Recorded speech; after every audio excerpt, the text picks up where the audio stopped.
Okay, these are my 5 people. Everyone say hi. Hi. Okay, good. Okay. Hello, my name is Julia, and today I will be sharing with you Nelson Mandela's 1964 speech.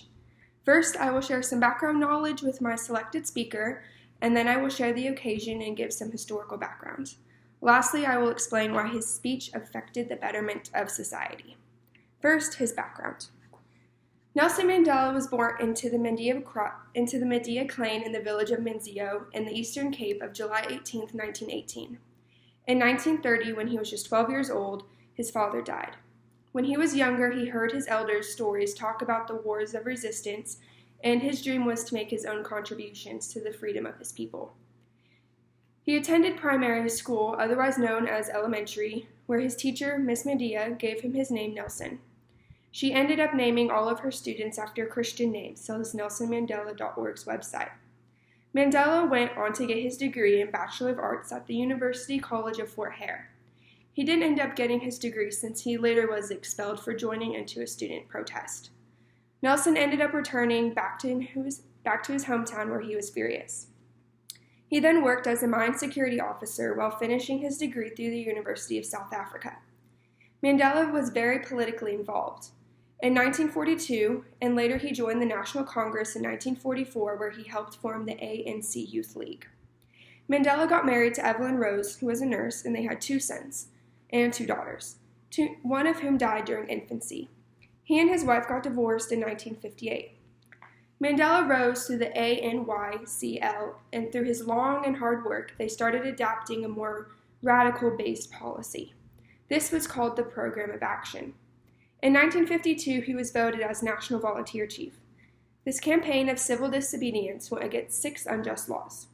He and 19 others were sentenced to 9 months of hard labor and suspended for 2 years.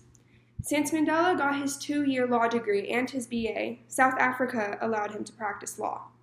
In August of 1952, he and his friend Oliver Tambo established South Africa's first black law firm.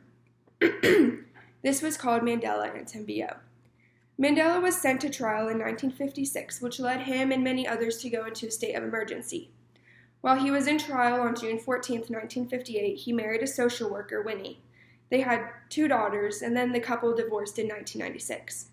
Before the end of the treason trial, Mandela wrote to the Prime Minister requesting a national convention on a non-racial constitution. He warned him that if he didn't agree, then there would be a national strike against South Africa becoming a republic. During the trial season, he and his colleagues were acquainted, and Mandela went underground to begin planning a national strike for the end of March. In January of 1962, Mandela secretly left South Africa and changed his name to David.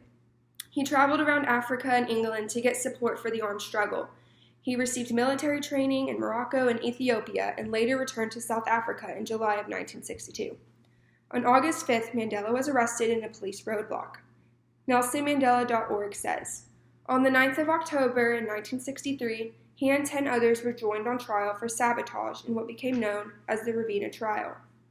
While facing the death penalty, his words to the court at the end of his famous speech from the dock on April 20th, 1964, became immortalized.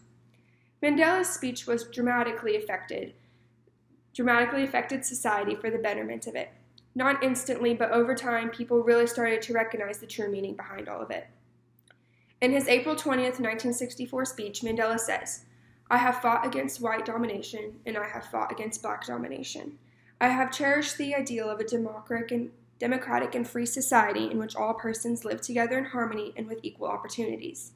It is an ideal in which I hope to live for and achieve, but if needs be, it's an ideal for which I am prepared to die.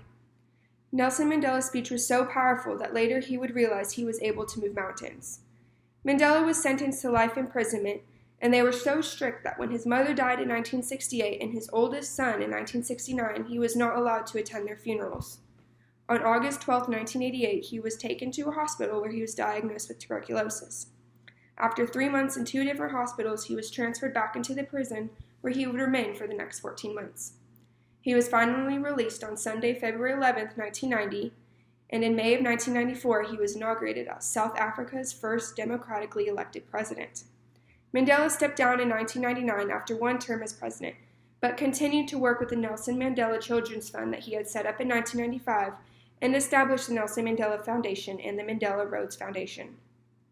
Nelson Mandela made a huge impact on society. He helped many people see the good out of what he was trying to accomplish.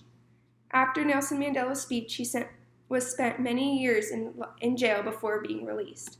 Lots of people thought he was trying to become something that they didn't want, causing a commotion and an unnecessary ruckus within the state. After he went to prison, people started to realize that Mandela's speech gave people hope. He never wavered in his devotion to democracy, equality, and learning. Despite terrible privation, he never answered racism with racism. His life is an inspiration to all who are oppressed and deprived, says NelsonMandela.org. Nelson later died in his home on December 5, 2013.